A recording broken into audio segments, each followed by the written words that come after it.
Përshëndetje miq, në videon paraprake ju bëra me dije se do të përgatis një material ku do të shpjegoj çështjen siriane dhe rolin e Turqisë. Tani më krejtësisht të ri dhe ndryshe nga që e ka pas deri para rrëzimit të Bashar al-Asadit. Ky rol pra vije si rezultat i përpjekjeve disa vjeçare të Sirisë në bashkëpunim me opozitën siriane, duke e përgatitur atë për të ardhur deri në pozicionin sa edhe Bashkimi Evropian, fillimisht nëpërmes gojës së ministrit të jashtëm italian, pastaj nëpërmes Borrellit dhe hiç më larg se sot Macron përshëndet rolin e Turqisë si në luftën e Ukrainës, një ashtu edhe në Siri. Këtë e thot Macron sot pas takimit të tij në Pallatin Elizej, ku e kishte pritur presidentin ukrainas Zelenski. Derisa dua të flas me këtë, t'ju bëj si suje në pak fjali atë që përmbledh tema e sotshme. Pra, do të mundohem të shpjegoj qoftë edhe me data, me ngjarje, me strategji të cilat kanë ndodhur që nga viti 2013 e këndej. Për të u bindur edhe ju vetë, po aq sa unë, se atë të cilën e kishte bërë Turqia për gjatë kësaj periudhe, sado që mund të thuhet se është bë edhe në lupën amerikane, unë lirisht mund të them se askush, asnjë shtet nuk e paskëzhditur atë që po e bënte miti dhe institucione tjera relevante të Turqisë në lidhje me Sirin. Dhe si rezultat, nga aty dëbohet Rusia, dëbohet Irani, nëpërmes dëbimit të këtyre dy shteteve, dobësohet shumë edhe influenca dhe interesi kinez në Siri dhe në tokat apo në shtetet përreth saj. Derisa administrata e re siriane po punon për të përfunduar integrimin e fraksioneve të armatosura brenda ushtrisë së re siriane, bisedimet për një marrëveshje përfundimtare bashkëpunimi ushtarak, sidomos ushtarak, siriano-turk, sa shkojnë e shtohen dhe intensifikohen. Kjo marrëveshje që do të arrihet së shpejti përfshin fillimisht trajnimin, pastaj furnizimin e ushtrisë së re siriane me armë natyrisht të prodhimit turk, dhe e treta që është kryesorja, krijimin e bazave ushtarake turke në territorin sirian. Në fillim të marsit, ambasada turke në Damas pati njoftuar se emëron atasheun ushtarak, ose nën kolonelin Hussein Göz, si atashe ushtarak i pari i Turqisë në Siri pas rrëzimit të regjimit të Asadit, bile edhe një kohë disa vite përderisa ishin të acaruara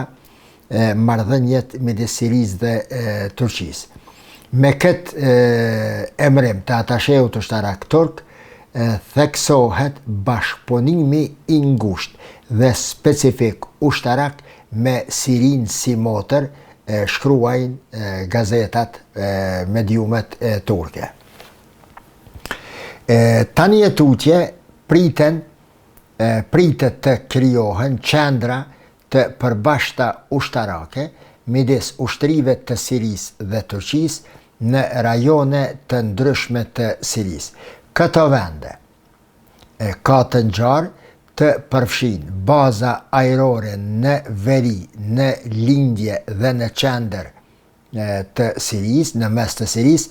veçanërisht do të miren nën kontrollin dhe menaxhimin turk aeroportet. Një, aeroporti i Menahit, aeroporti i Deirzorit, që është të kurdët atje, aeroporti T4 dhe i Palmira. Sa i përket Palmires, Reuters pardjem më duket, po pardje, shkruan se është arrit marrëveshja që Turqia të themeloj apo të akomodoj bazën e saj ushtarake më të madhe të saj jashtë kufive të vetë. Dhe shkruan Reuters gjithashtu se Turqia ka bërë me dije të gjitha shtetet të fuqishme se nëse eventualisht sulmohet ndonjë nga baza turke e sidomos e Palmires, Turqia pa paralajmërim do t'i përgjigjet me zjarr.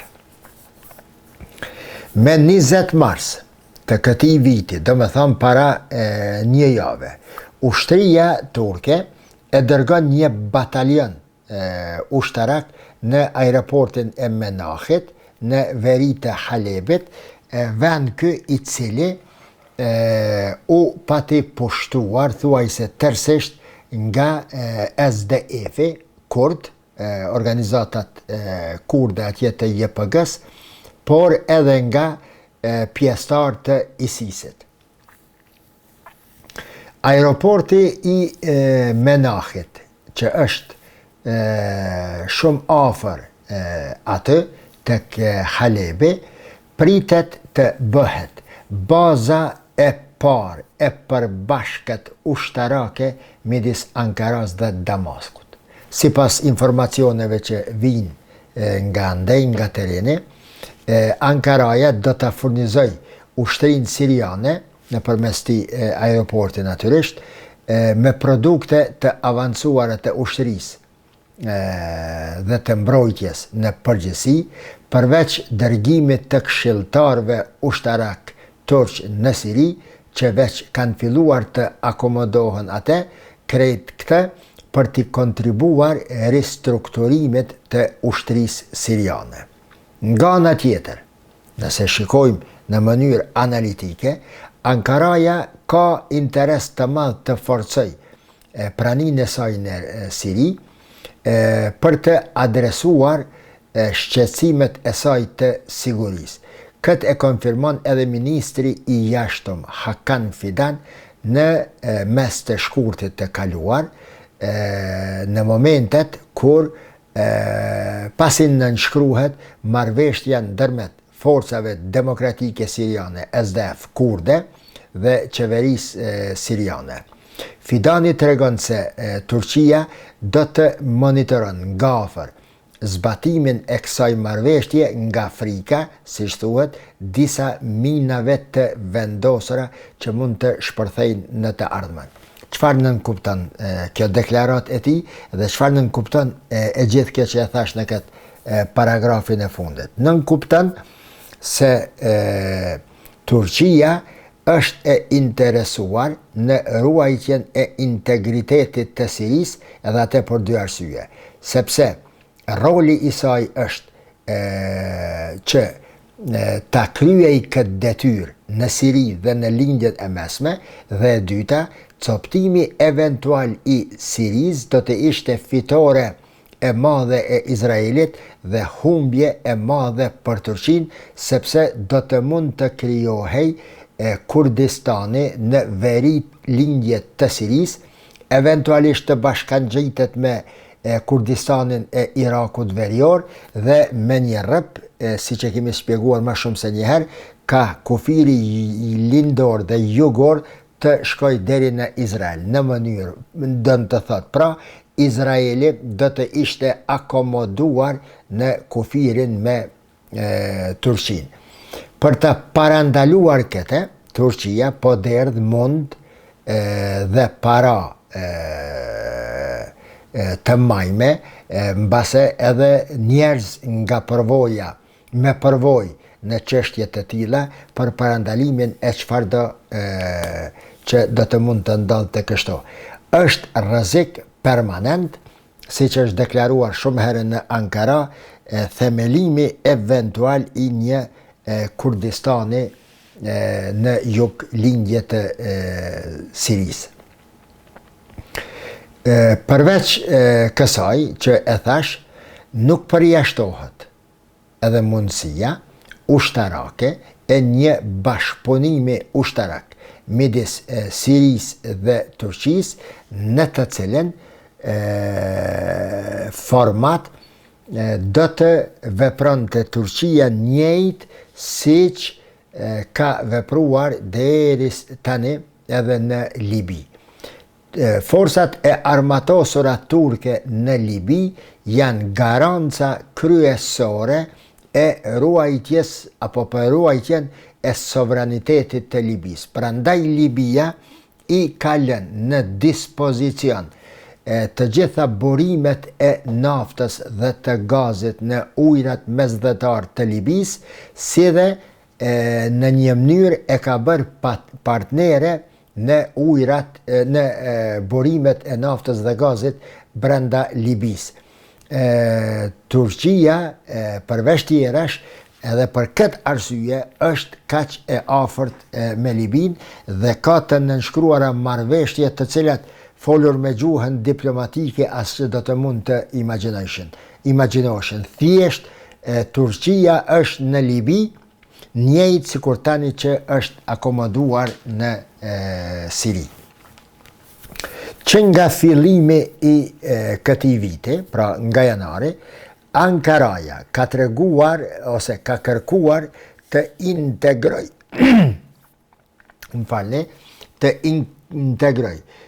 ushtrinë e re siriane në një aleancë rajonale katërpalshe që përfshin Sirinë, Jordaninë dhe Irakun së bashku me Turqinë, dhe eventualisht në këtë aleancë të përfshihet edhe Arabia Saudite për një luftë të përbashkët kundër synimeve të ISIS-it dhe të SDF-it. Është interes i përbashkët i këtyre shteteve, të cilat sapo i përmenda, ta luftojnë ISIS-in, sepse ISIS-i ka qenë rreziku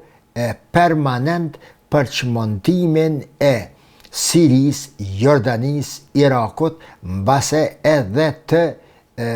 të një pjesë të Arabisë Saudite.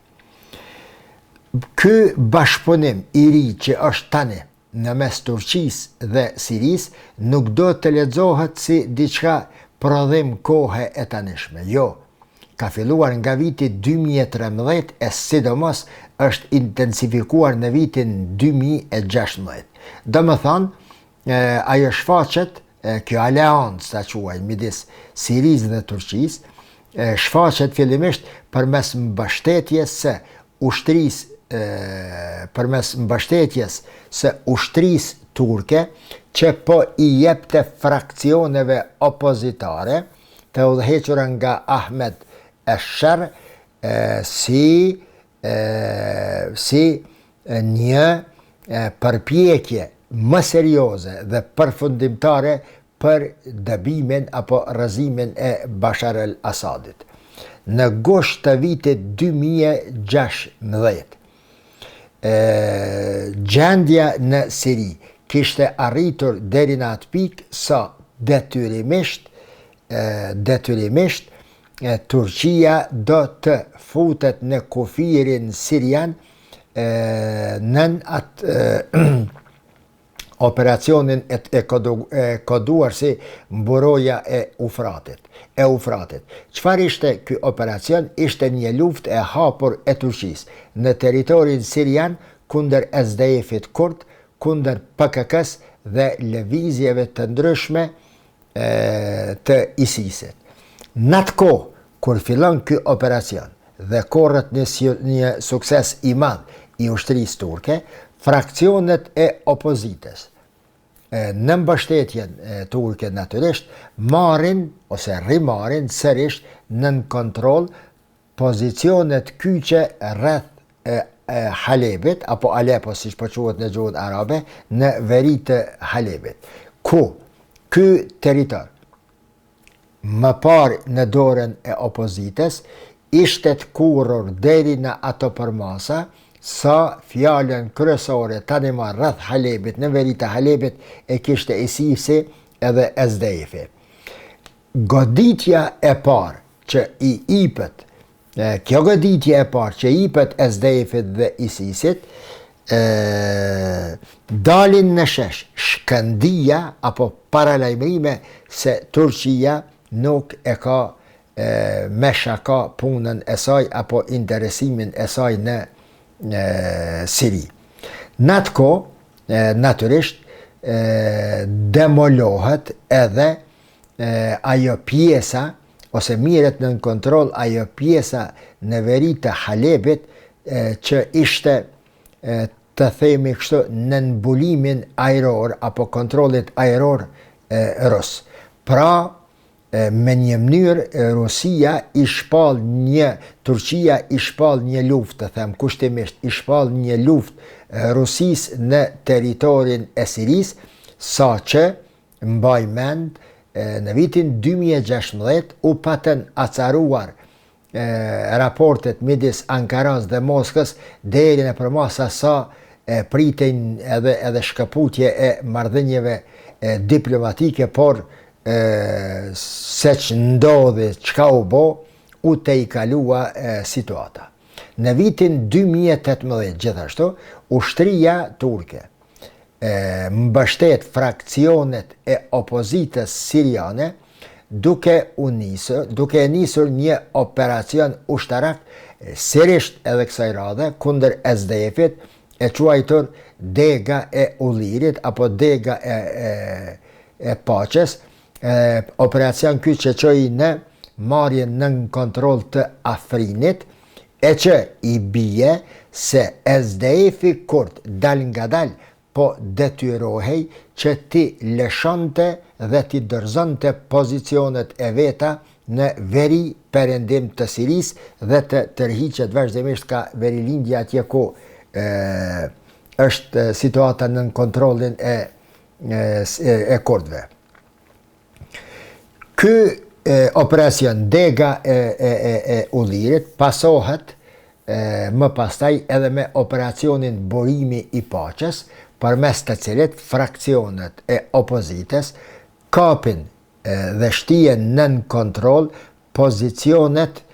më të ndjeshme kurde që janë në Raqqa, një ndër qendrat strategjike rreth së cilës Turqia dhe tani Siria e tanishme janë më të ndjeshmet në raport me YPG-n kurde. Me kalimin e kohës, fraksionet e ndryshme opozitare, të mbështetura natyrisht nga Turqia, krijuan atë që quhet ushtria kombëtare siriane, e cila përfshinte më shumë se 20 fraksione të ndara në trupa ushtarake dhe batalione të ndryshme. Jeni të evrejt rolin e Turqisë. Ajo që mua më ka bërë të mendoj rreth kësaj situate, ka qenë pyetja se, a thua Turqia i ka arritur këto në përmes mbështetjes apo në bashkëpunim me ndonjë marrëveshje të fshehur me Washingtonin. Unë mendoj se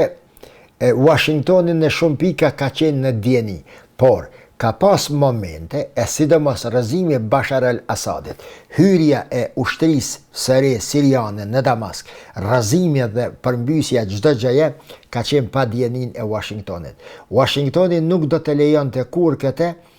për shumë arsye, sidomos për dy. Një, sepse Washingtonit nuk i shkon përshtate rënimi i asaj që është ndërtuar me YPG-n kurde. Washingtoni, tani edhe Izraeli u pa më vonë, kurdët e Siris i kanë pas si aleat, si mash, cilët i kanë furnizuar në miliarda euro dhe dollar me armatimin më të sofistikuar për të ruajtur një status quo që do t'i shërbente interesit Izraelit. Në këtë kohë, kur verilindja e Siris bie në dorën e kurdëve, menaxhohet dhe administrohet nga kurdët, verilindje e Siris në të cilën janë të pozicionuara ose janë burimet kryesore të naftës siriane,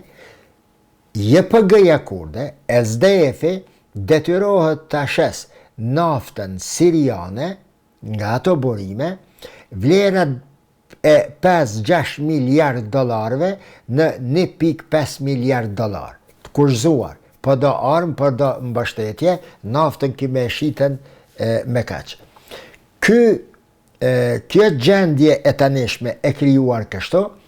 natyrisht e detyron Damaskun zyrtar, Bashar al-Assadin, pasi mbetet pa para, pa burime financiare, burimet kryesore të naftës tani më kontrollohen nga kurdët, detyrohet që të bien në preherin e Teheranit dhe të Siris deri në ato përmasa, sa nga viti 2015 e këndej, kur ftohet Rusia të futet me ushtrin e saj në Siri për të ruajtur regjimi i Bashar al-Assadit, Siria shndrohet në një pelg ku do të mbjellen ideologji dhe do të mjelet pasuria e Sirijës sipas interesave ruse dhe iraniane. Interesat ruse më së shumti kanë qenë të akomoduar ose të përqendruara në rrafshin strategjik. Rusia e ka pas Sirijen si një pjesë nga e cila dëshironte përhapjen ekspansionizmin e saj më tutje, ndoshta edhe në Liban dhe vendet të tjera të lindjes e mesme. Për këtë arsye, hiç më larg se sot, Aleksandr Dugin, truni i Putinit, e ka kërcënuar presidentin turk Erdogan, duke thënë se ai e ka dëmtuar Rusijen shumë ma shumë se që është dëmtuar Rusia në Ukrainë, me luftën e Ukrainës. Nuk kemi dash të luftojmë në Siri, sepse nuk luftohet në dy fronte, jemi përqendruar në Ukrainë, thot Aleksandr Dugin sot, por le ta di Turqia dhe le ta din edhe të tjerët se ne, posa ta përfundojmë luftën në Ukrainë, do të përqendrohemi nga lindja e mesme dhe do të rikthehemi edhe me fuqishëm në Siri dhe do të dëbojmë Turqinë nga aty. Këto janë fjalë tekstuale të Aleksandr Duginit, i cili nuk flet, nuk më mërmenja që flet pa dienin apo pa ndonjë bisedim paraprak edhe me Putinin. Kjo është logjika ruse sa i përket lindjes e mesme. Dhe kjo Rusi pra, që ka këso pretendime, ku thot, vazhdon, mos të harroj edhe këtë Aleksandr Dugin, se ne do të ndihmojmë, siç po e ndihmojmë edhe Korenë Veriore, për shkak të ndihmave që na i ka dhënë, do t'i ndihmojmë Houthit në Yemen, do t'i ndihmojmë Shetet, do t'a ndihmojmë Hizbullahun, do t'a ndihmojmë kthimin e regjimit të Bashar al-Assadit, sepse këta kanë qenë alat dhe na kanë ndihmuar neve, jo vetëm në luftën e Ukrainës, por në rrugtimin ton politik, ushtarak, diplomatik në 3 dekadat e fundit. Nga ana tjetër, çështja e Iranit, që dihet më tani botnisht, Irani vetëm për shifrat të cilat është fol, ka investuar për më shumë se 25 vjet, për çdo vjet ka 6 miliard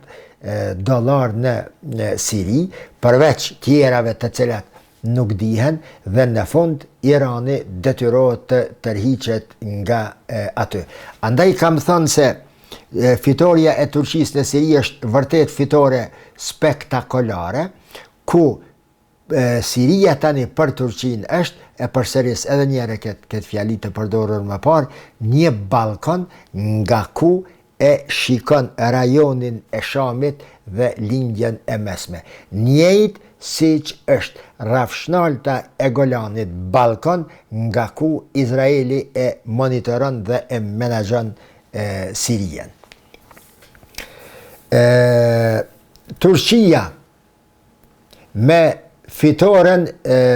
të cilën e korë rreth Hamasit, Afrinit, tani më vije koha e krijimit të 8 brigadave ushtarake të përziera me ushtarë turq rreth Idlibit, kryesisht nga fraksionet e opozitës siriane, të quajtura brigada alternative. Ushtria turke më pastaj vendos 10 pika ushtarake në veri perëndim të Sirisë në koordinim dhe në bashkëpunim me këto brigada. Bashkëpunimi ushtarak ka qenë qartësisht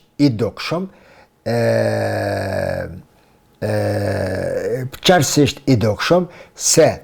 është duke u punuar për një ditë të madhe në Siri. Bisedimet me administratën Trump tash, po kthehem në fund, të cilat po bëhen midis Ankaras dhe Washingtonit zyrtar, Steve Witkoff, përfaqësuesi special i shëbave për lindjen e mesme, i përshkruan si një parafrim i synimeve, caqeve dhe interesave midis Washingtonit dhe Ankaras. Megjithçë, thot Witkoff, disa herë Washingtoni ka qenë i shqetësuar me veprimet e Turqisë, ka ardhur koha që ne të bashkërenditemi me Turqinë për krijimin e një ambienti paqeje në Siri dhe gjithandej në lindjen e mesme. Andaj edhe në videon e kaluar e përmenda se vizita e Hakan Fidanit kësaj radhe në Washington është e një rëndësie të madhe. Për arsye i ipët një përgjigje përfundimtare opozitës turke e cila ka dalë në rrugët e Stambollit sidomos, dhe priste mbështetje amerikane të Evropës dhe nga Britania e Madhe që dështoi, mbeti me duar bosh, dhe e dyta, një bashkërendim i politikave në lindjen e mesme, ndoshta për hir të Izraelit, ndoshta për ndonjë plan që unë ende nuk e di, por atë që e dije sigurisht është se kjo është një fitore, çfarë është folë në Washington, në Tel Aviv, në Kairo, nuk e di, por për ato që e diun është se është një fitore e madhe e Turqisë në rajon aty. Shqetësimet izraelite konsiderohen më të mëdhat nga ndonjë vend në botë në lidhje me atë që po ndodh në Siri. Izraeli është shteti i cili më së paku do të dëshironte një fuqizim kaq të madh të rolit të Turqisë në Siri dhe në lindjen e mesme, sepse për Izraelin Turqia është një ushtri e patejkalueshme. Andaj Netanyahu dje ka kërkuar nga këshilltarët e tij që të informojnë mediat dhe të flasin në media për një mundësi reale e një konfrontimi direkt midis ushtrisë izraelite dhe turke në Siri. Se përse e bën këtë Netanyahu? Për ta mobilizuar popullin, për ta sensibilizuar edhe më shumë rrezikun nga Turqia, për ta arsyetuar veprimin e vet në Gaza, apo për ta nxit Washingtonin kundër Turqisë, nuk e di, por që është situata e tensionuar dhe e rrezikshme dhe të cilën mund ta tejkaloj vetëm bashkëpunimi edhe më i thellë midis Turqisë dhe Izraelit, këtë e di 100%. Prandaj mendoj unë një afrim i këtil dhe një ulje tensionesh, ti quaj tensione, ndoshta nuk kanë qenë tensione, por një afrim i til sa që të flitet edhe për kthimin e Turqisë në programin e aeroplanëve F-35, kundër të cilit doli ashpër Greqia, të cilin nuk e do as Izraeli, tregon se Shteteve të Bashkuara të Amerikës i dohet Turqia në rajon, siç i dohet Ankara zyrtare Washingtoni për realizimin e aspiratave të veta për një Siri të bashkuar në mënyrë që të tejkalohet njëherë e përgjithmonë, nëse mundet, rreziku që po i vinte nga krijimi i Kurdistanit në Siri. Deri në videon e radhës, mirëmbëjtje.